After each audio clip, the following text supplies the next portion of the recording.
يا أيها الذين آمنوا قوا أنفسكم وأهليكم نارا وقودها الناس والحجارة عليها ملائكة غلاظ شداد لا Tentang li'an, يعصون الله syarat ما sah li'an ketika sumpah أمرهم. berbicara. Dan sebelum kita memulai kajian pada malam hari ini, izinkan kami memberikan beberapa arahan kepada jamaah sekalian. Bagi yang baru hadir, silakan untuk bisa sedikit merapat ke depan ya, sehingga nanti saudara-saudara kita yang hadir tidak bingung mendapatkan tempat di Masjid Abdillah ini. Kemudian juga bagi jamaah yang keluar masuk Masjid Abdillah, kami mohon untuk menutup pintu kembali ya, dan dilarang membuka jendela agar AC Masjid Abdillah ini bisa berjalan dengan maksimal. Kemudian sesi tanya jawab seperti biasa akan kami adakan di akhir setelah penyampaian materi nanti. Dan tanya jawab dilakukan dengan dituliskan di secari kertas, baik jamaah ikhwan ataupun akhwat. Dan kami harapkan untuk mengumpulkan sebelum adzan isya berkumandang. Kemudian bagi jamaah yang membawa buah hati tercinta malam hari ini ke Masjid Abdillah untuk bisa menjaga buah hati masing-masing sehingga sang buah hati tidak mengganggu kenyamanan dan kekhusyuan jamaah dalam mengikuti kajian pada malam hari ini. Baik, jamaah sekalian, akan segera kita mulai kajian pada malam hari ini. Silakan disiapkan catatan masing-masing. Akan kami berikan kesempatan kepada Al-Ustaz Dr. Syafiq Riza bersama Hafizahullah Ta'ala untuk melanjutkan kajian pada bab li'an, syarat sah li'an ketika sumpah berbicara. Falyatafaddal mashkuran ma'jur.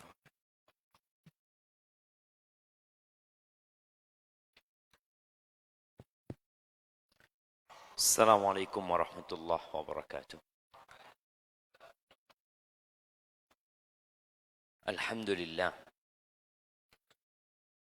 alladzi arsala rasulahu bil huda wa dinil haqq liyudhhirahu 'ala ad-dini kullihi walau karihal musyrikun. Segala puji bagi Allah Jalla Jalaluh yang telah mengutus Rasulnya dengan petunjuk dan agama yang benar. Agar Allah memenangkan agamanya di atas seluruh agama, meskipun orang-orang musyrikin membenci hal itu. Dua hal yang merupakan faktor utama kejayaan umat Islam, yang apabila mereka mengabaikan dua faktor utama ini, maka mereka akan hidup dalam kehinaan. Walaupun sejatinya mereka adalah umat Islam yang berada di atas agama yang benar. Apa dua faktor itu? Petunjuk yang Allah turunkan, Al-Quran Al-Karim, dan agama Islam. Orang-orang kafir itu tahu, dan mereka juga telah mengkaji serta melakukan penelitian di mana sih letak kekuatan umat Islam. Ada yang berusaha menafikan bahwa tidak ada pergulatan dan perseteruan antara peradaban-peradaban ini. Tapi realita tidak bisa didustakan bahwa perseteruan itu ada. Maka hendaklah kita sebagai umat Islam berusaha untuk mempelajari agamanya dan mengamalkan. Al-Imam Ibnul Qayyim rahimahullahu ta'ala menyebutkan bahwa kesempurnaan seorang hamba itu, yang pertama adalah bi'ilmin yubassiruhu wa yahdi. Dengan ilmu yang dengannya dia jadi tahu. Berapa banyak umat Islam yang dulu nggak tahu, anak nggak tahu, ternyata ini nggak boleh ya. Ternyata ini haram, ternyata ini dilarang. Oh ternyata ini diperintahkan, ternyata ini wajib gitu. Dengan ilmu yang menerangi jalannya. Seperti antum ketika datang ke masjid ini, tanpa antum tahu tempat ini, antum akan tersesat. Walaupun antum punya semangat. Tetap ilmu dibutuhkan.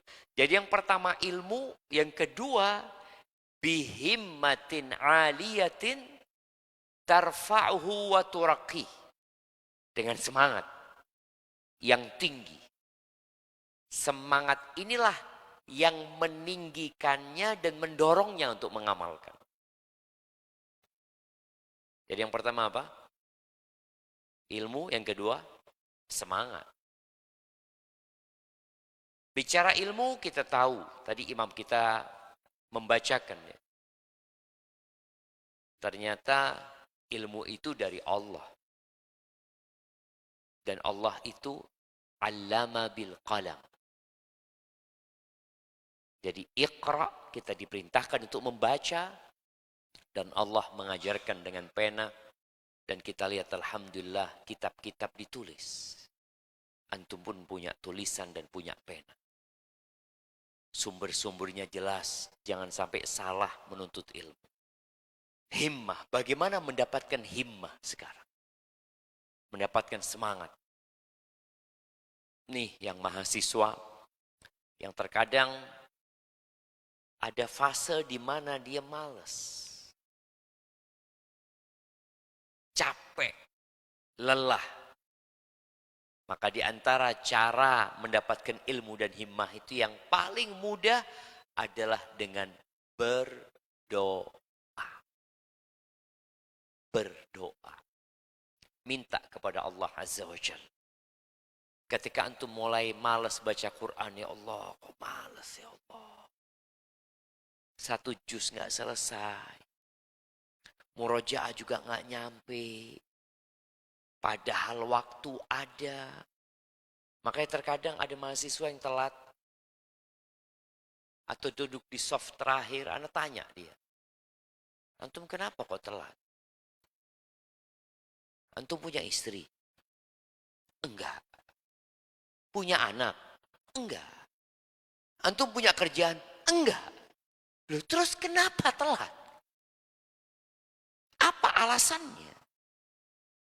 Kalau sebagian mahasiswa yang punya istri, yang ngurusin anaknya, yang ini itu, mungkin kita, antum enggak ada. Orang tua antum minta tolong sama antum. Enggak ada, orang tuanya dari Kalimantan. Ada di Sumatera. Dia di sini benar-benar tidak mengurusi kecuali dirinya sendiri. Enggak ada urusan dia. Antum nyari fulus. Enggak Ustaz. Tinggal WA, datang fulus Ustaz. Udah apa lagi gitu loh. Makanya perlu minta sama Allah. Minta. Makanya di antara doa ya. Subhanallah ya. Kalau antum menurunkan doa ini. Yang Nabi ajarkan sallallahu alaihi wasallam kepada Shaddad bin Aus. Beliau mengajarkan ini pada saat umat Islam sedang susah. Tapi akan datang fase di mana banyak kemudahan dan fasilitas. Di mana manusia akan sibuk mengumpulkan harta. Kata Nabi SAW, ya Shaddad. Hai Shaddad. Idza ra'aitan nas yaknizuna adh-dhahaba wal fiddah. Kalau kau melihat orang sibuk menumpuk emas dan perak, menumpuk harta, fakniz anta haula'il kalimat. Engkau timbun kalimat-kalimat ini. Jadikan pegangan. Ada hadiahnya. Nah, siapa yang tahu doanya Shaddad?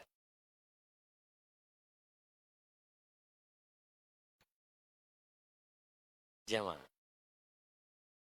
Tahu lah antum mungkin hafal doanya.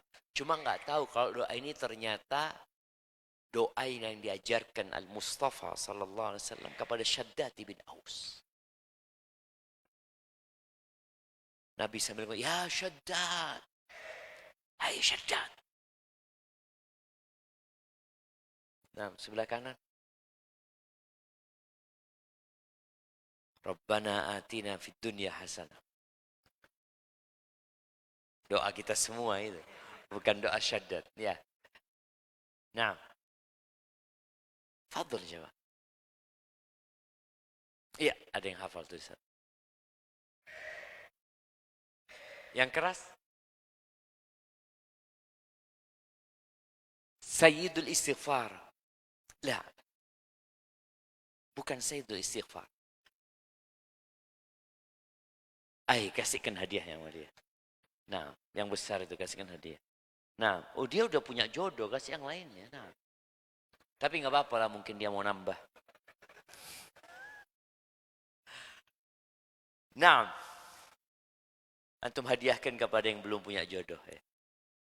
Allahumma inni as'aluka tsabata fil amri wal azimata 'ala rusydi wa as'aluka mujibati rahmatik wa azaima maghfiratik wa as'aluka syukra ni'matik wa husna ibadatik wa as'aluka qalban saliman wa lisanan sadiqan wa as'aluka min khairi ma ta'lam wa a'udzu bika min syarri ma ta'lam wa astaghfiruka lima ta'lam innaka anta 'allamul ghuyub. Untuk hafalin itu doa. Karena doa itu sudah saatnya untuk dibaca dan dibaca terus. Karena kondisinya seperti yang disebutkan Nabi SAW kepada Syaddad. Antum lihat bagaimana jam 7, setengah 7 jalanan itu penuh dengan manusia. Mencari apa mereka? Dan sore hari Jember sudah mulai macet. Penuh di jalanan manusia. Mau kemana mereka? Mau datang kajian? Enggak. Pada pulang kerja, pada cari fulus ini itu. Udah waktunya baca doa itu. Yang pertama diminta, Allahumma inni as'aluka tsabata fil amr. Ya Allah, aku mohon kepadamu keteguhan dalam urusan ini. Dalam kebenaran ini bagaimana dikasih keteguhan. Wal azimata 'ala rusydi. Dan minta tekad semangat yang kuat di atas petunjuk. Karena ada orang yang bersemangat di atas kemaksiatan. Antum melihat orang-orang berbuat maksiat juga semangat ya, Mak. Bersungguh-sungguh mereka. Berapa banyak orang yang bangun sebelum subuh hanya untuk kemaksiatan. Hanya untuk kesenangan sementara. Ada. Ada orang yang semangat bangun jam 3 bukan untuk ibadah. Tapi hanya untuk kesenangan dia. Ada orang yang bangun jam 3 buat nonton bola umpamanya. Semangat dia. Tapi bukan untuk sholat malam. Ada yang bangun jam 3 untuk berangkat ke pasar. Semangat dia.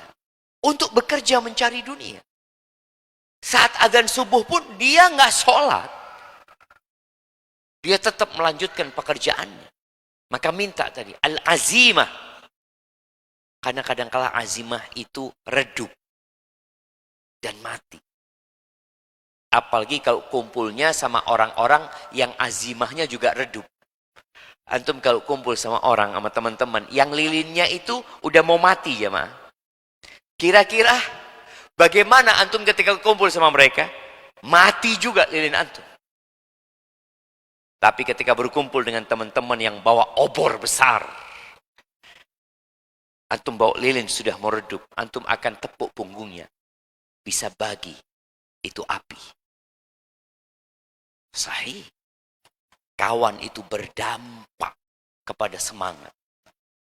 Maka semoga kita dapat teman-teman yang baik dan bersemangat untuk belajar ilmu ya. Wa as'aluka mujibati rahmatik wa azaimam, panjang tapi yang jelas tadi muqaddimahnya Allahumma inni as'aluka tsabata fil amr, antum bisa searching insyaallah dapat dan dihafal. Kemudian pekan depan antum datang ke sini, setorkan kepada teman antum. Mungkin sungguh-sungguh jemaah. Jadi belajar itu bukan hanya untuk wawasan. Oh, itu ternyata doanya. Jazakallah khair Ustaz, faham. Apa gunanya antum faham tapi nggak diamalkan? Ilmu itu baru bermanfaat kalau diamalkan. Kalau antum tahu doanya syaddad, tahu antum punya ilmu, tapi nggak diamalkan, apa manfaatnya buat antum? Sekadar wawasan aja.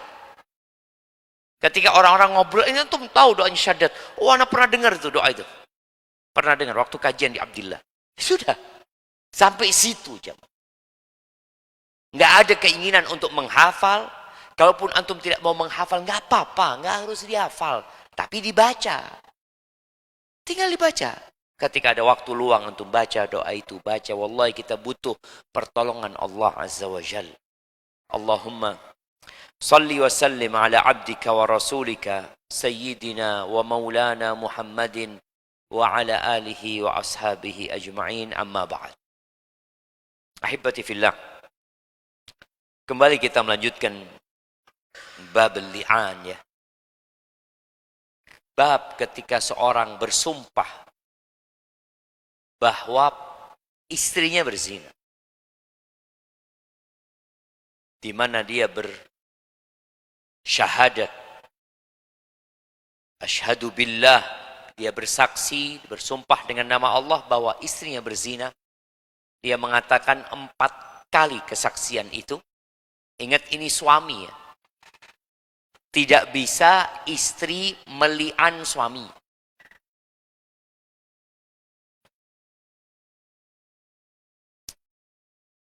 Ada perbedaan antara wanita dan laki-laki yang oleh sebagian orang dipandang ini adalah bias gender dan salah satu bentuk diskriminasi terhadap kaum Hawa. Enggak. Allah mengatakan walaysa dzakaru kal untha. Dan laki-laki itu enggak sama dengan wanita. Ana mau tanya sama antum, kalau antum kajian di sini, di sela-sela antum ada wanita, antum akan dengarkan anak kajian? Nah, kenapa kok dibedakan? Kenapa perempuan kok ditaruh di sana? Ungkapan ladies first itu dalam Islam nggak berlaku. Oh gimana Ustaz? Kita mau muliakan wanita, tapi kalau mau berjalan keluar dari lift, siapa dulu yang keluar? Ladies first, fadhol. Kalau antum perempuan yang keluar dulu, antum akan terfitnah. Antum akan melihat dia, Allahu Akbar. Lumayan juga. Maka antum dulu yang keluar. Maka ketika ada perempuan di depan antum, antum cepetan jalannya. Cepetan jalannya di depan. Karena untuk menjaga diri antum. Wanita itu diciptakan indah dilihat dari mana saja. Kalau antum, ya kayak gini kita. Jadi, perbedaan itu bukan akhirnya terjadi diskriminatif terhadap kaum wanita. Contohnya, kecemburuan wanita berbeda dengan kecemburuan laki-laki. Kecemburuan laki-laki itu umumnya adalah karena menjaga kehormatan diri. Dia cemburu ketika lihat ibunya berbicara sama laki-laki. Dia cemburu ketika melihat adiknya, anaknya, kakaknya berbincang dengan laki-laki, berjalan dengan laki-laki. Itu ada kecemburuan. Sedangkan kecemburuan wanita banyak kali karena bisikan syaitan. Banyak istri cemburu ketika suaminya dekat sama ibunya. Ketika suaminya dekat sama kakaknya. Ketika suaminya dekat sama adiknya. Padahal mereka mahramnya sebenarnya. Yang diperintahkan untuk menyambung rahimnya. Begitu pula ibu kadang-kala cemburu sama anaknya yang berbuat baik kepada istrinya. Jadi kecemburuan wanita kadang-kala disebabkan karena hasad, iri. Ini kalau bicara kecemburuan. Masih banyak lainnya. Tapi yang jelas li'an itu nggak bisa perempuan, saya meli'an suami saya berzina. Enggak. Yang bisa melakukan li'an itu laki-laki terhadap istri. Sang wanita ketika dili'an, dia bisa bela diri. Inilah keindahan Islam. Wanita tidak dikasih hak untuk meli'an, tapi dia punya hak untuk membela diri. Enggak, suamiku bohong gitu loh. Engkau mau bersumpah? Siap aku bersumpah. 4 kali sumpah. Yang kelima, murka Allah atas diriku kalau aku berdusta. Kalau dia jujur. Dalam Islam, wanita tidak punya hak menceraikan suaminya. Kita tahu jemaah. Mungkin beberapa orang beranggapan ini kezaliman. Wallahi bukan kezaliman. Tapi itu rahmat buat manusia. Kalau hak cerai, artinya kalau perempuan itu bisa menceraikan sebagaimana istri menceraikan. Mungkinkah ada di sini yang masih punya istri? Dia sakit hati sedikit. Karena dia nggak punya hak menceraikan, dia akan berbicara, sudah pulangkan aku ke rumah orang tuaku. Aku mau pisah. Dia bisa mengatakan, aku ingin cerai, aku mau pisah. Tapi kalau dia bisa menceraikan suaminya, apakah dia akan mengatakan, aku mau pisah? Enggak. Aku pisah engkau. Aku ceraikan. Bang, aku sudah ceraikan engkau. 1000 kali. Sana sudah keluar. Bukan 3 kali, 1000 kali ceraikan. Subhanallah, Al-Malik. Allahu Akbar ya. Ketika Allah menjelaskan tentang Al-Quran ya, di akhir surat Al-Hasyr ya, kita ini kadang-kadang nggak kenal sama Allah. Yang menyebabkan sebagian orang akhirnya beranggapan aturan Allah kok kayaknya kurang tepat ya, kurang pas ya. Kenapa kalau seperti itu? Allah mengatakan, "Lau anzalna hadzal Qur'an ala jabalin la ra'aitahu khashi'an mutasaddian min khasyatillah." Jika kami turunkan Al-Quran ini kepada gunung, gunung yang kita lihat kokoh, menghujam di bumi, manusia berusaha untuk mendaki, untuk mencapai puncaknya. Kalau kami turunkan Quran itu kepada gunung, engkau akan melihat gunung itu hancur berkeping-keping karena takut kepada Allah Azza wa Jalla, tunduk kepada Sang Pencipta. Dari agungnya Al-Quran. Wa tilkal amthal nadribuha linnas la'allahum yatafakkarun. Perumpamaan-perumpamaan itu kami buat, kata Allah, untuk manusia agar mereka berfikir. Pakai akalmu untuk merenungkan itu. Lalu Allah mengatakan, Huwallah alladzi la ilaha illahu alimul ghaibi wasyahada huwar rahmanur rahim. Dialah Allah. Tidak ada yang berhak disembah kecuali Dia. Dia tahu dengan yang tersembunyi, Dia tahu dengan yang gaib, Dia tahu dengan yang nyata. Dan Dia Maha Pengasih dan Maha Penyayang.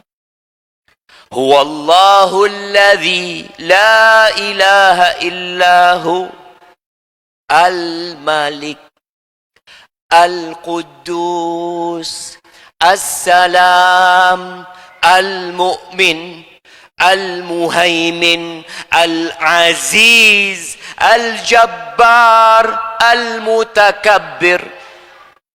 Subhanallahi amma yushrikun. Huwallahul khaliq, Al-Bari', Al-Musawwir, lahul asma'ul husna, yusabbihu lahu ma fis samawati wal ard. Semua yang di langit dan di bumi bertasbih menyucikan Allah Azza wa Jalla. Wa huwal azizul hakim. Yusabbihu lahu ma fis samawati wal ard wa huwal azizul hakim. Itu Allah jemaah. Jadi sebagian orang yang nggak kenal sama Allah, maka dia akan berpikiran yang tidak-tidak. Tapi ketika dia tahu, contoh nih, ketika ada seorang yang diobatin oleh seorang manusia, datang ngobatin anak antum, ya, Terus dilihat kok kayaknya kurang tepat cara ngobatinya.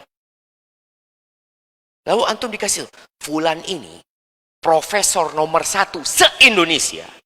Yang dia adalah dokternya Prabowo, dokternya semua menteri-menteri, baru antum, oh iya, jazakallah khair. Fadal, lanjutkan gitu. Kenapa dia meragukan awalnya? Karena dia nggak kenal. Begitu pula tatkala kita tidak kenal sama Allah Azza wa Jal, maka ada banyak peristiwa-peristiwa, ada banyak aturan-aturan Allah yang kemudian kita akan meragukannya. Kenapa Allah melakukan itu? Kenapa Allah berikan itu kepadaku?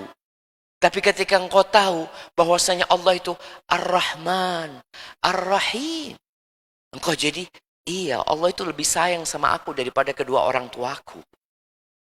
Maka tolong antum baca tuh tafsir akhir surat Al-Hasyr itu. Supaya paling tidak antum tambah kenal sama Allah, jadi antum tambah sayang sama Allah Azza wa Jal. Ingat, aturan ini dibuat karena inilah yang paling maslahat buat manusia. Allahu Akbar jemaah. Baik, jadi ingat, siapa yang melian? Laki-laki. Yang wanita akhirnya ketika dia merasa tidak berzina,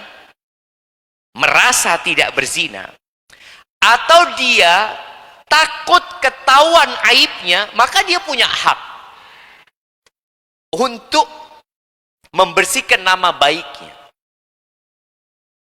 Jadi seperti cerai tadi, laki-laki yang punya hak menceraikan, wanita punya hak untuk gugat cerai. Jadi kalau bicara syarat, yang pertama syarat sahnya li'an itu, suami istri ini harus mukallaf. Mukallaf artinya dia harus baligh. Masa ada Ustaz suami istri nggak baligh? Ya mungkin antum mempertanyakan itu sekarang, karena syarat nikah di Indonesia ini harus berumur 19 tahun sekarang. Dulu enggak. Karena kalau anak itu dinikahkan ketika belum balik. Dulu jemaah. Nggak tahu sekarang mungkin ada, tapi yang jelas untuk li'an ini syaratnya harus mukallaf, dia baligh, dan dia tidak gila. Tidak gila. Tapi kalau belum baligh atau dia gila, yang nggak sah li'annya. Kemudian yang kedua, syarat li'an ini, perempuan itu mendustakannya. Artinya mendustakan suaminya. Dia tidak terima dengan tuduhan suaminya. Dan pendustaan dia terhadap suaminya ini sampai selesainya proses li'an. Artinya kalau di tengah dia sudah sumpah 2 kali lalu dia takut sama Allah, berarti nggak terjadi li'an. Perempuan ini akhirnya dirajam kalau dia sudah menikah, afan. Kalau dia adalah muhson, ya, bukan gadis. Kalau gadis kan dijilid ya, didera 100 kali. Tapi kalau dia seorang yang sudah pernah menikah, posisinya pernah merasakan yang namanya urusan di atas ranjang itu, maka dia akan dirajam. Jadi kalau perempuan ini di tengah proses li'an itu kemudian dia nggak menyelesaikan, karena memang subhanallah beberapa ulama menyebutkan bahwa tatkala perempuan ini sama dengan yang laki ya, ketika laki-laki itu sudah bersumpah 4 kali, mau yang kelima ditutup mulutnya. Tunggu dulu. Engkau tahu, ini nggak main-main. Enggak. Aku benar-benar yakin dia itu berzina. Oke, sudah lanjutkan. Istri juga seperti itu. Ketika sang istri mulai bersumpah ya, disumpah yang keempat ditahan mulutnya. Diam dulu, kau tahan dulu. Pikir dulu. Karena kalau 2 orang, yang satu menuduh, yang satu membebaskan dirinya, pasti salah satunya dusta. Pasti salah satunya dusta. Nggak mungkin dua-duanya benar, nggak mungkin dua-duanya bohong. Mesti salah satunya bohong. Imma suaminya yang berbohong, imma istrinya yang berbohong. Maka bagaimana sang laki-laki diminta untuk bersumpah itu? Karena ini berkaitan dengan nama baikmu, nggak main-main. Jadi apabila di tengah jalan nggak jadi, suami mengatakan, nggak jadi, sudah. Ya sudah. Kalau nggak jadi, apa konsekuensi suami? Down. Apa konsekuensi suaminya kalau 3 kali sumpah kemudian berhenti? Atau yang keempat dia nggak lanjutkan? Nah, dicambuk. Ahsan, terkasih hadiahnya dia. Dicambuk 80 kali. Karena menuduh berzina. Karena dia menuduh berzina. Ada konsekuensi. Ini, jadi syarat yang kedua, li'an itu akan sah kalau prosesnya ya sampai selesai. Tapi kalau ternyata di tengah jalan dia berhenti, dia tidak melanjutkan sumpahnya, ya udah nggak terjadi li'an itu. Karena sang perempuan mengakui ternyata dia berzina. Dia berzina. Buktinya apa? Dia nggak mau membebaskan diri. Dia menerima tuduhan suaminya, akhirnya dia mengakui kalau dia memang berzina. Baik, syarat yang ketiga, anak ingin mengingatkan kembali ya, kitab yang kita gunakan untuk kajian ini, nama kitabnya itu Fiqhul Usrah. Kitabnya ini dijual, dan PDF-nya pun dijual. Anak itu ingin membagikannya kepada antum, tapi nggak boleh sama pemiliknya. Harus beli. Harganya nggak mahal. Iya, nggak mahal itu buat yang punya uang. Harganya 7 real. 7 kali 4 itu 28.000 jemaah. Ya 2 kalilah antum makan di mana? Lantabure ya. Makan ayam yang 15.000 itu paket 15.000 2 kali. Harganya itu 7 real. Anda beli 7 real juga gitu. Antum bisa download. Dan disebutkan memang, jangan sampai disebarkan. Kami jual dengan harga yang murah sekali, terjangkau. Bukan harga yang mahal. Tapi buat mahasiswa, terjangkau atau tidak? 30.000. Terjangkau lah insya Allah lah. Iya. Syarat yang ketiga, ayatimmal li'anu bihukmi hakim. Proses li'an itu harus dengan keputusan hakim. Penguasa. Ini kesepakatan ya, imam yang 4 itu nggak bisa suami istri di rumah saling melian. Yo, lian yo. Kata dia, loh, bismillah, ya sudah. Panggil Pak RT. Nggak bisa. Jadi prosesnya memang harus ada hakim. Makanya lian terjadi di hadapan Rasul Sallallahu Alaihi Wasallam. Mereka datang ke Nabi SAW. Kalau sekarang ada pengadilan agama, maka kalau memang engkau mau melakukan li'an, ya fadhol. Tapi boleh jadi seorang suami enggak loh Ustaz, anak sudah daripada ruwet sudah anak ceraikan aja istri anak. Mungkin ada yang memilih seperti itu. Ya enggak masalah gitu. Berarti tidak ada li'an. Karena ini masalahnya berkaitan dengan anak. Kalau istri antum hamil, antum mengakui enggak anak itu? Enggak, anak enggak ngakui Ustaz. Harus li'an. Enggak bisa antum dengan menceraikan dia, tahu-tahu anaknya itu enggak diakui sama antum. Enggak bisa, karena anak itu ada pada saat antum suaminya dia. Artinya anak itu ada dalam pernikahan sah antum sama dia. Maka enggak bisa ketika antum mau menafikan anak itu dengan udah anak ceraikanlah. Jelas Anda nggak akan ngakui anak itu. Nggak bisa. Itu anak antum. Kecuali antum melakukan proses li'an. Dan sepertinya li'an ini masih diberlakukan di pengadilan agama. Insya Allah masih ada jemaah. Anda nggak tahu ya. Tapi teman-teman mungkin yang berpraktek di sana mungkin bisa kasih informasi ya. Jadi ingat, Urusan li'an ini nggak bisa suami istri melakukan li'an sendiri di rumahnya, disaksikan oleh mertua, disaksikan oleh warga kampung, ya. Pak RT, Pak RW, mereka tidak mewakili pemerintah. Yang mewakili pemerintah ada departemennya yang sudah ditetapkan. Ya. Tapi kemudian itu 3 syarat yang disyaratkan dalam li'an. Ada hal-hal yang tidak disyaratkan dalam proses li'an ini. Yang pertama adalah pandangan mata. Nggak disyaratkan. Kalau saksi itu harus melihat proses berzina. Gimana kalau li'an ini suaminya buta? Loh, suaminya nggak ngelihat. Loh, nggak disyaratkan. Tapi dia yakin bahwa istrinya berzina. Dia mungkin tidak melihat, tapi dia punya keyakinan. Mungkin dia mendengar, dia tahu atau apa, ya. Maka tidak disyaratkan untuk melihat, ya.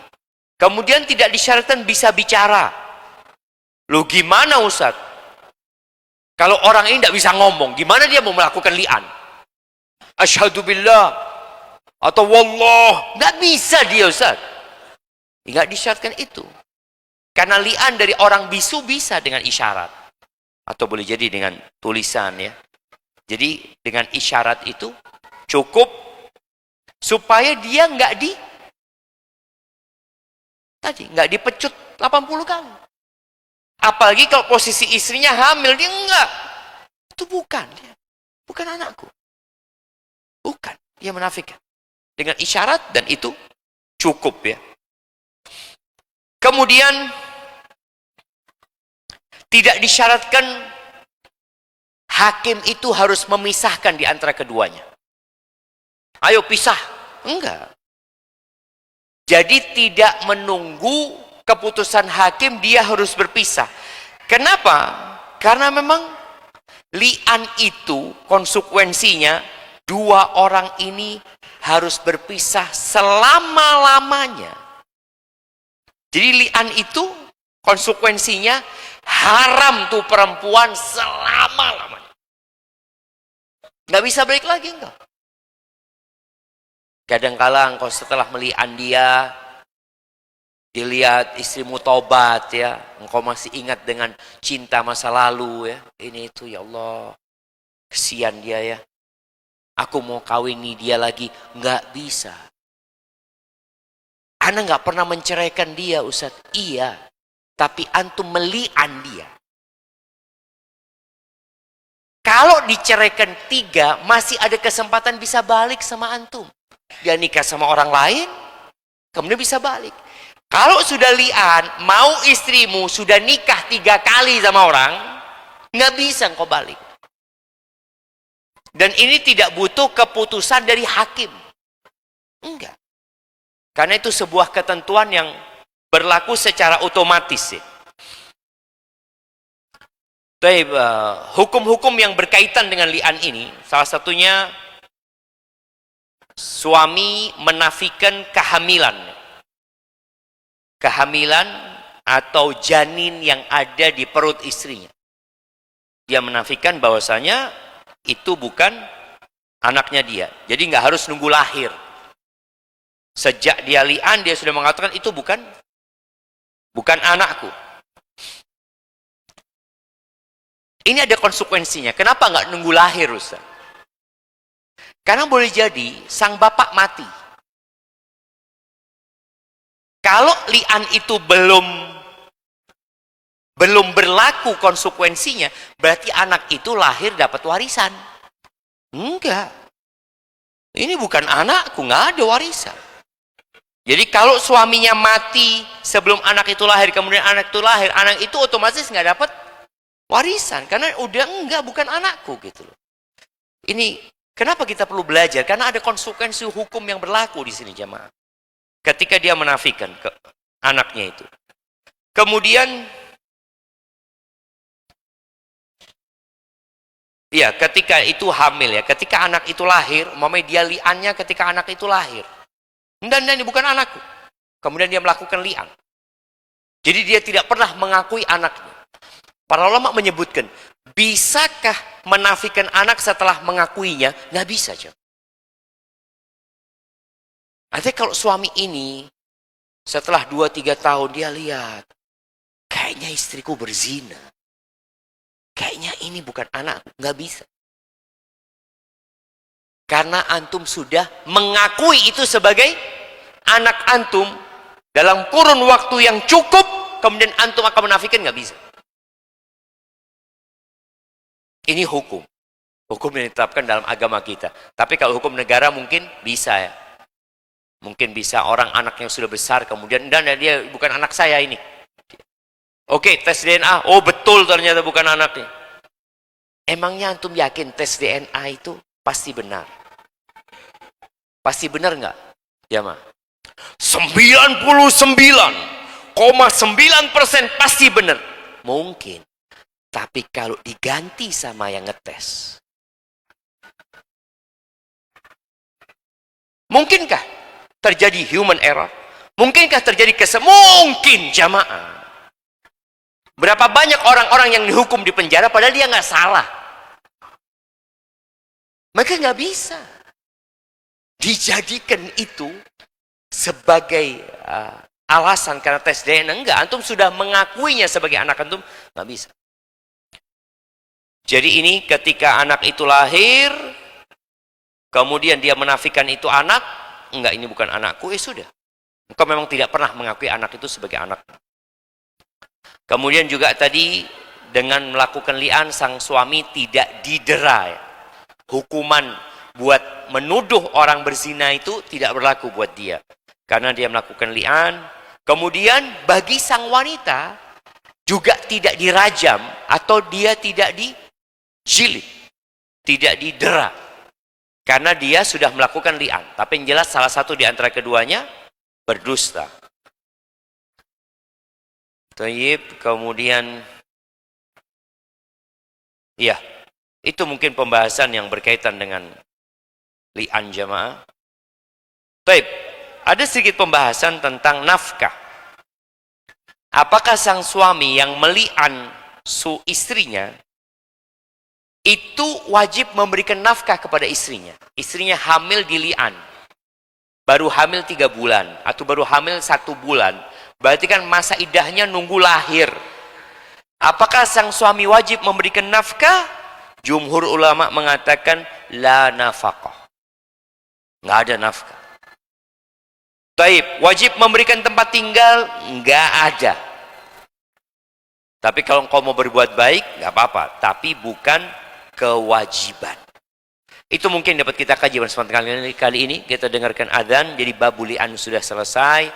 Kita mengkajinya secara ringkas, jamaah. Kalau kita mau baca satu persatu, maka sampai jam 12 malam nggak selesai. Tapi paling tidak kesimpulannya seperti itu. Walaupun ada sedikit perselisihan di antara para ulama. Barakallahu fikum. Nah. Allahu Akbar, Allahu Akbar.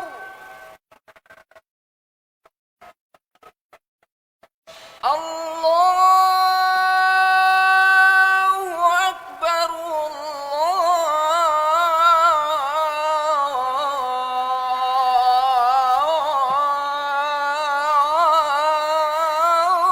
Allahu Akbar. Asyhadu an la ilaha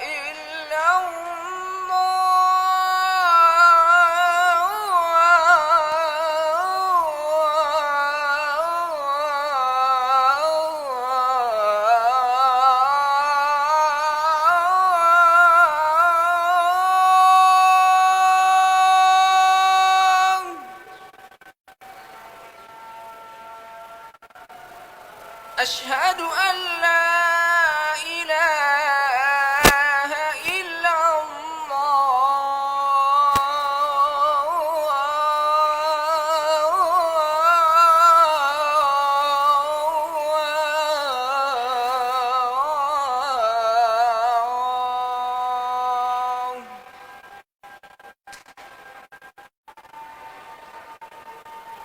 أشهد أن محمد رسول الله.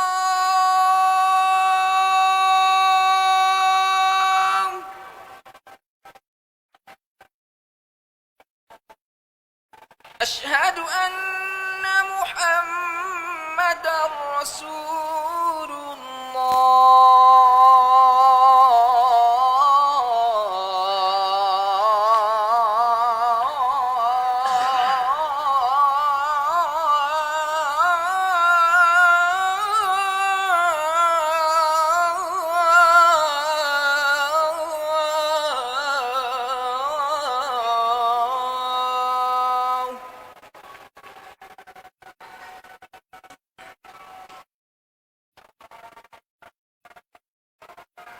حي على الصلاة.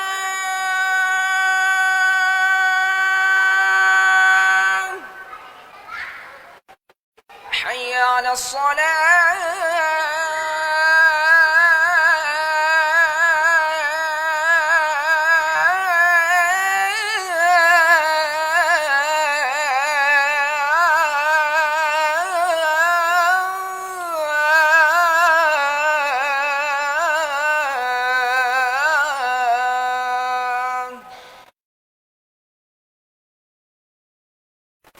حي على الفلاح.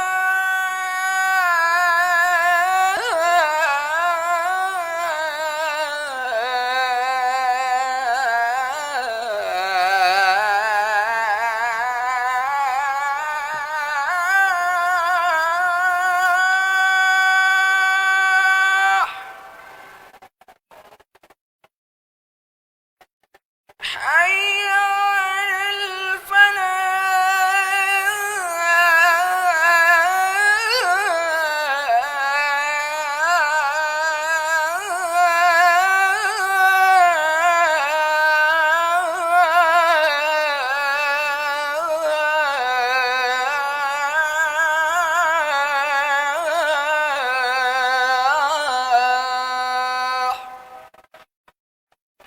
الله أكبر الله أكبر لا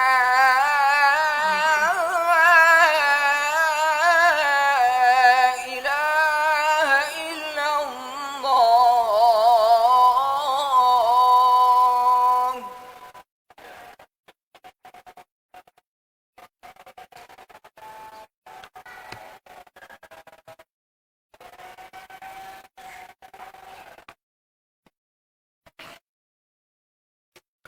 اللهم صل وسلم على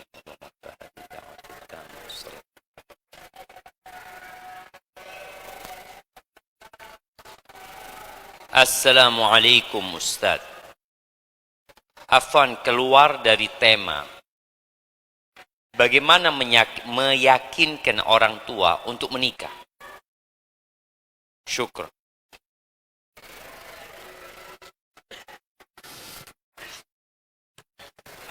Ana pernah melihat beberapa konten ya, yang dibikin di Arab itu, di mana anak laki-laki ini membawa layar TV. Ya. Di situ ada ceramahnya Syekh Muhammad bin Saleh Al-Utsaimin, bahwa orang tua yang punya kemampuan untuk menikahkan anaknya, dan anaknya sudah di waktu, di batas umur yang sudah seharusnya menikah, maka orang tua wajib menikahkan anaknya. Dibawa. Nah itu caranya mungkin untuk menikahkan. Supaya meyakinkan orang tua untuk bawa layar. Ayolah ya, ini dengerin kajiannya ini. Ahibati fillah. Banyak orang tua itu ragu dengan kemampuan anaknya untuk mengarungi kehidupan berumah tangga. Karena tidak mudah. Maka antum harus buktikan dengan cara, ya antum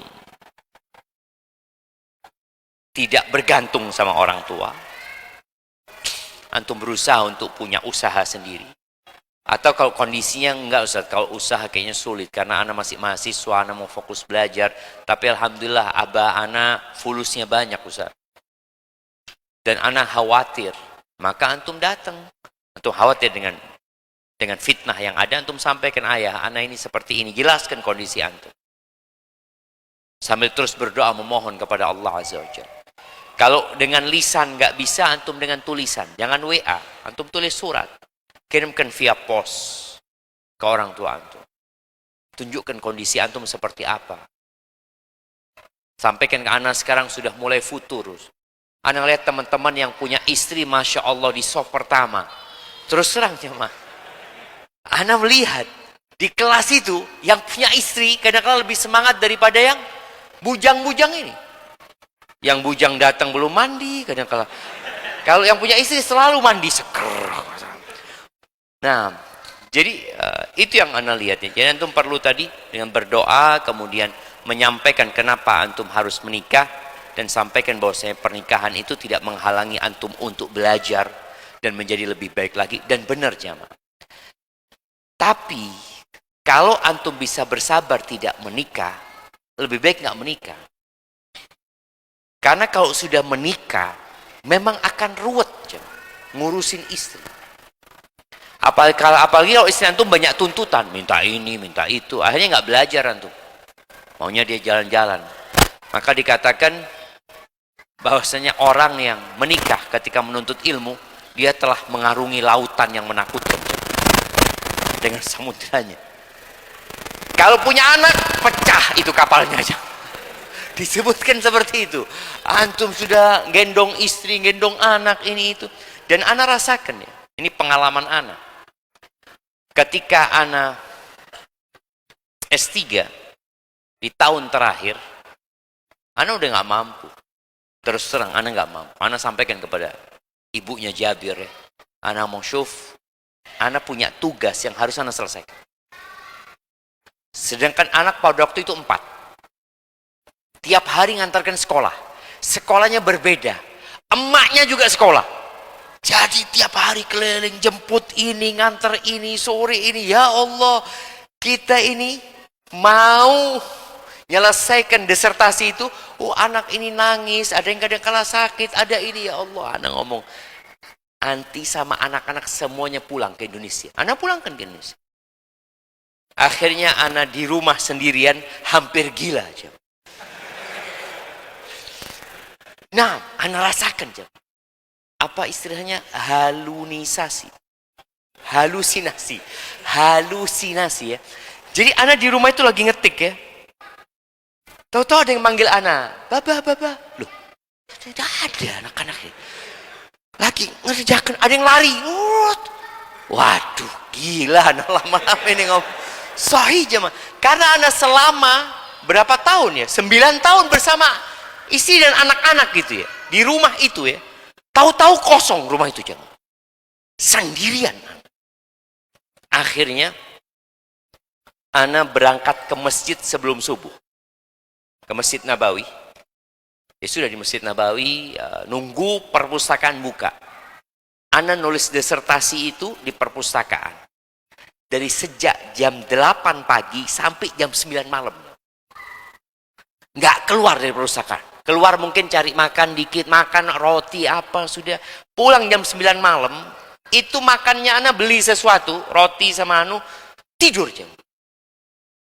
Tapi kalau ngerjakan di rumah, bahaya. Tadi banyak suara-suara di rumah itu. Sebenarnya suara itu di pikiran aneh. Antum jangan berpikir suara itu ada di luar, nggak ada. Kalau ada tamu itu mana nggak ada apa-apa, nggak ada. Karena suara itu adanya di pikiran kita sebenarnya. Dan ketika nggak ada keluarga, ya anak tahu ya, istri anak akan capek ngurusin 4 anak itu. Ya alhamdulillah, mudah-mudahan jadi pahala buat dia. Tapi antum bisa fokus. Benar-benar nggak ada sudah kerjaan lain. Nggak ada yang diurusin. Tapi kalau antum punya istri, sudah. Antum akan banyak direpotkan sama dia. Namun kalau kondisinya memang terpaksa harus menikah, ya menikah bismillah. Dan doakan yang punya istri ini, semoga istrinya mendukung dia untuk belajar. Barakallahu fikum.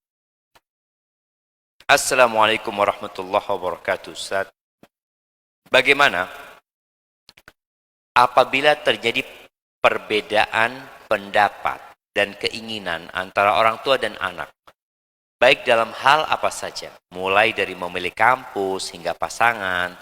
Terkadang anak dan orang tua berselisih karena perbedaan pandangan tersebut. Bagaimana tanggapan antum Ustaz, dan apakah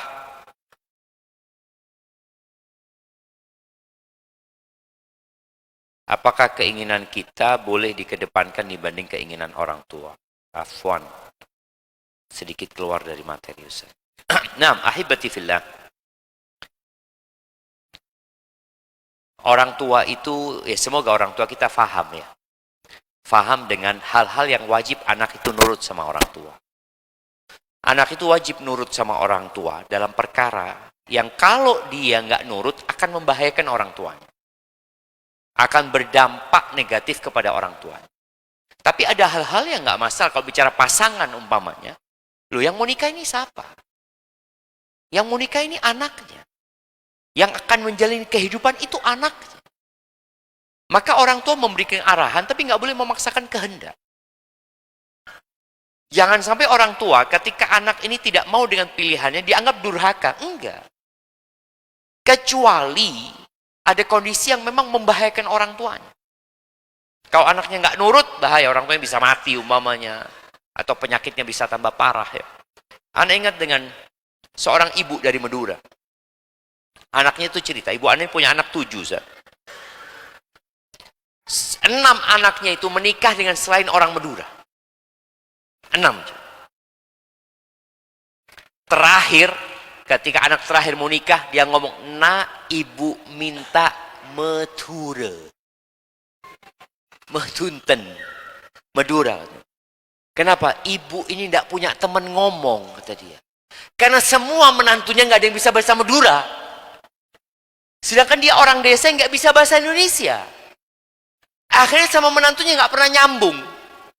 Menantunya cerita apa, ibunya cerita apa gitu loh. Enggak, dia minta, enggak nak, ibu minta orang Madura. Supaya ibu itu ada teman ngobrol gitu loh. Jadi kalau yang seperti ini kan antum, ya termasuk kebaktian antum ya. Ya gimana ibu anak nggak ada yang ngajak ngomong ya. Sedangkan anak berangkat kerja, ibu sama menantunya di rumah itu diem-dieman semua. Karena butuh alih bahasa gitu loh. Tapi nggak tahu sekarang, Google ini bisa nggak menerjemahkan bahasa Madura sekarang? Belum. Belum ya, mungkin ke depan kalau sudah bisa. Jadi tadi kondisinya anak ini, hendaklah kau jadi orang yang berbakti. Berbakti kepada orang tua. Anda lupa ya, tadi dengan pertanyaan pertama, banyak orang tua khawatir anaknya dengan menikah tidak lagi berbakti sama orang tuanya. Itu juga antum harus pastikan. Kalau Anda menikah, tetap orang yang nomor 1 adalah ibuku, ibuku, ibuku, baru bapakku. Ini bicara kebaktian. Kalau nafkah, ya istri yang lebih wajib kasih nafkah. Seperti itu.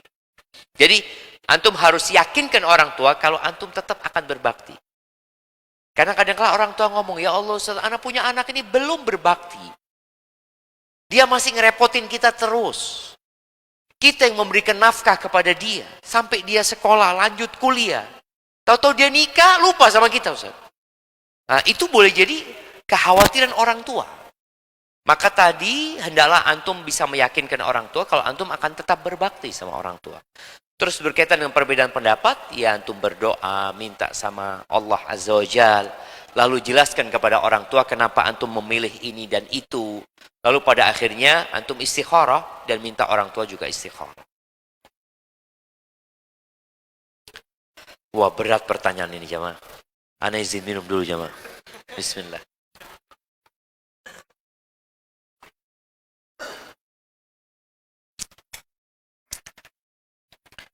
Alhamdulillah. Assalamualaikum warahmatullahi wabarakatuh.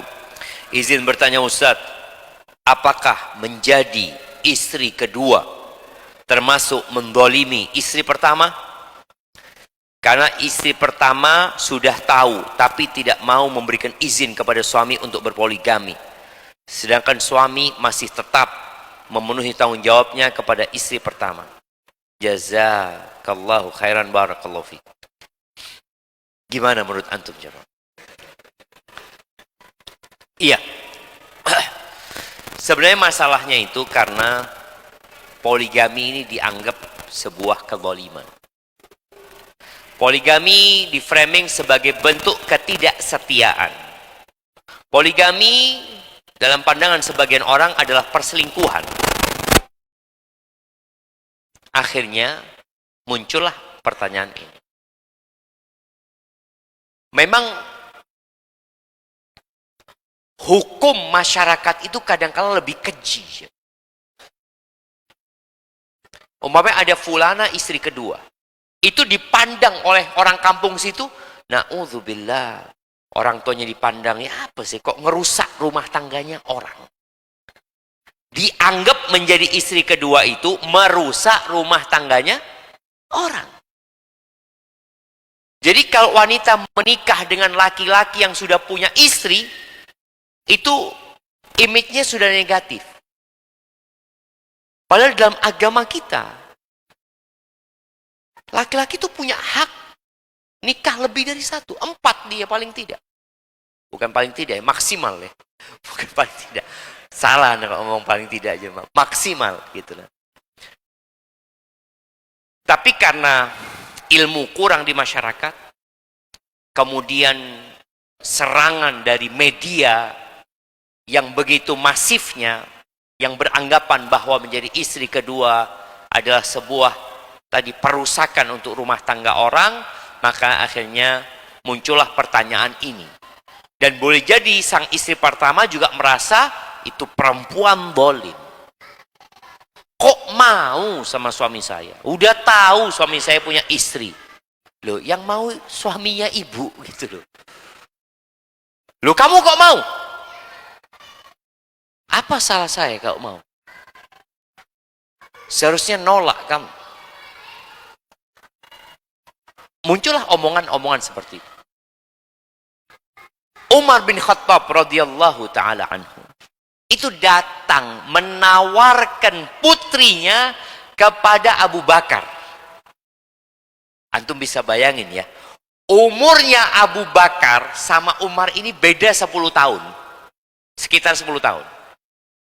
Lalu Umar yang lebih muda menawarkan putrinya kepada Abu Bakar yang lebih tua dari Umar.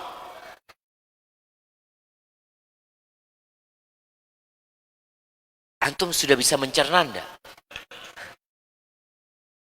Berapa kira-kira umurnya Hafsah? Belasan. Ditawarkan kepada Abu Bakar. Atau 20-an lah, sekitar itulah umurnya Hafsah pada saat itu. Ditawarkan kepada Abu Bakar. Abu Bakar sudah punya istri.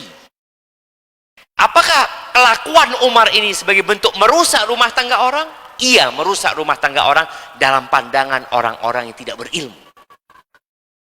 Akan beranggapan apa sih? Emangnya nggak ada laki-laki lain? Loh, laki-laki ini punya jatah 4 gitu loh. Antum seneng banget jamaah. Wah, sahih Ustaz gitu. Allah yahdikum. Tapi tadi orang yang tidak punya ilmu yang mengikuti hawa nafsu beranggapan Umar ini nggak benar menawarkan putrinya kepada Abu Bakar. Abu Bakar sudah punya istri. Kemudian Abu Bakar diam saja, nggak ngasih jawaban. Datang menawarkan kepada Utsman bin Affan. Utsman sudah punya istri dan dia adalah menantunya Rasul sallallahu alaihi wasallam. Utsman mengatakan, "Ana mau mikir dulu," kata Utsman. Kayaknya ana nggak punya niat nikah untuk saat ini. Udah punya istri dia. Ternyata dilamar oleh Rasul sallallahu alaihi wasallam yang sudah punya istri. Maka tadi, ya alhamdulillah ya, ana melihat mungkin masa yang akan datang ini, ana lihat perubahan. Masyarakat mulai menerima, walaupun di sisi lain banyak yang menolak ya, ada banyak kerusakan di sisi lain. Masa kakek kita, kakeknya ana ya, ana sekarang umur hampir 50, ya mungkin kira-kira 75 tahun yang lalu, atau 80 tahun yang lalu. 80 tahun yang lalu. Itu poligami masih lumrah. Bahkan kalau antum tahu, salah satu pahlawan nasional yang namanya Ibu kita Kartini, itu istri keberapa? Istri keberapa Ibu kita Kartini? Coba searching antum, yang punya HP, coba lihat, Ibu kita Kartini itu, antum lihat yang punya HP jamaah, istri keberapa? Yang sudah dapat kasih tahu anak. Istri keempat. Pahlawan nasional itu istri keempat. Terus kok ribut-ribut sekarang? Apakah nggak boleh seorang rakyat Indonesia, saya mau jadi istri keempat seperti Ibu Gita Kartini? Waduh. Loh benar loh jemaah. Ibu Gita Kartini itu istri keempat. Nggak masalah. Di masa itu, anak sebutkan masa itu, wajar gitu loh. Kalau sekarang mau menganggap istri keempat itu melakukan kedzaliman, ya nggak pantas jadi pahlawan nasional. Dia mendolimin istri pertama, mendolimin istri kedua, mendolimin istri ketiga. Enggak, karena pada masa itu wajar. Dan sampai saat ini pun itu satu hal yang wajar dalam agama kita. Taib. Mau lagi antum tahu? Coba lagi, cari lagi antum. Berapa istrinya presiden pertama Indonesia? 9. Tapi diceraikan, ganti lagi gitu kan, seperti itu kan. Iya. Presiden. Masa kita nggak boleh nyontoh presiden? Waduh. Nah ya, tapi tetap 4 tadi ya. Mau 9 kan cerai, nggak ada masalah. Kalau memang nggak ada kecocokan. Tapi tadi jamaah. 80 tahun yang lalu, kita bicara 80 tahun kemerdekaan kita sudah 80 tahun ya. 80 tahun yang lalu, bahkan sebelum kemerdekaan, itu biasa. Bahkan anak ketemu dengan orang sepuh di Surabaya. Masih hidup ya. Anak tanya, Ami, gimana sih dulu kok poligami itu biasa-biasa aja gitu. Dia ngomong, Syafiq tadi, dulu kalau mertua ini tahu menantunya menikah lagi, mertua itu langsung datang kepada anak perempuannya. Mengatakan, nak, nggak usah dengarkan omongannya orang, engkau tetap layani suamimu. Dan tidak perlu tanya apa-apa kepada suamimu. Selesai. Itu mertua dulu, Ustaz. Kalau mertua sekarang, Ustaz, nak, engkau masih ayu, nak. Gugat cerai. Artinya kan tadi ada perbedaan. La haula wala quwata illa billah. Maka kemudian muncul pertanyaan ini, apakah zalim jadi istri kedua? Lu tadi Ibu Gita Kartini istri keberapa? Keempat. Zalim enggak? Enggak kan? Tapi yang benar. Yang benar. Artinya juga tolong perhatikan bagi seorang yang mau jadi istri kedua, lihatlah apakah suamimu atau calon suamimu adalah orang yang insya Allah mampu berlaku adil. Yang pertama. Yang kedua, dia mampu secara finansial. Yang ketiga, dia mampu secara mental. Kenapa anak katakan mental? Karena memang dia mengundang badai saat ini jemaah. Tadi yang disampaikan mertua, ya, ipar akan ribut, ya. Bahkan kejadian di Madura. Ada seorang bapak jamaah menikah istrinya 2, alhamdulillah. Kemudian dia mau nikah lagi. Yang ketiga jamaah. Sang bapak dibunuh sama istri pertamanya dan anaknya. Hati-hati antum. Jadi antum jangan merasa, oh bismillah loh. Kondisinya jamaah. Boleh jadi memang. Ada yang suaminya nikah lagi disiram pakai bensin atau apa ya. Naudzubillah, ada banyak lah kejadian-kejadian karena faktor kurangnya ilmu, kurangnya iman ya. Dan tadi pengaruh dari media yang begitu menyesatkan terkadang jamaah. Maka kita perlu berdoa memohon kepada Allah Azza wa Jalla agar Allah memberikan ilmu dan iman. Sehingga tadi ajaran-ajaran Islam ini yang sejatinya turun sebagai rahmatan lil alamin itu bisa dilaksanakan dan bisa diterima. Dan bagi yang menjadi istri pertama ya, yang menerima dalam kondisi seperti ini, maka dia akan mendapatkan fadilah yang besar sekali ya. Di saat orang-orang tidak suka kalau ada orang yang poligami, nggak suka. Masyarakat itu takut orang ini berhasil poligaminya, akhirnya yang lainnya akan ikut. Maka dia berpikir bagaimana poligaminya ini gagal. Supaya yang lainnya, kalau suaminya poligami, mau kayak fulan. Mau kayak fulan. Menikahi janda menjadakan istri. Nggak jadi dia jemaah. Padahal dia yang berusaha bagaimana membuat orang itu bercerai. Hati-hati ya. Semua akan dihisap atas apa yang dia ucapkan, atas apa yang dia kerjakan. Itu mungkin dapat anak kajikan. Subhanak yang anak dapat sajikan. Subhanakallahumma bihamdika. Ashhadu an la ilaha illa anta astaghfiruka wa atubu ilaik. Sallallahu ala nabiyina Muhammadin wa ala alihi wa sahbihi wasallam. Jazakumullah khairan kepada Ustaz Syafiq Riza Basalamah Hafidhullah atas penyampaian materi pada malam hari ini. Kami izin memberikan sedikit apresiasi bagi jamaah Abdillah malam hari ini yang baru pertama kali hadir di Masjid Abdillah. Ada? Pertama kali hadir kajian di Masjid Abdillah. Ada? Masya Allah, iya pertama kali. Masya Allah. Dari mana masnya? Dari? Tempurjo, Masya Allah. Ada lagi, satu lagi. Iya, dari mana masnya? Dari Lombok. Dari Lombok langsung hadir kajian di sini. Oh enggak, mahasiswa. Tapi baru pertama kali hadir di Masjid Abdillah. Barakallahu fiik ya. Nah, silakan bisa minta tolong ya untuk disampaikan ke belakang masnya satu.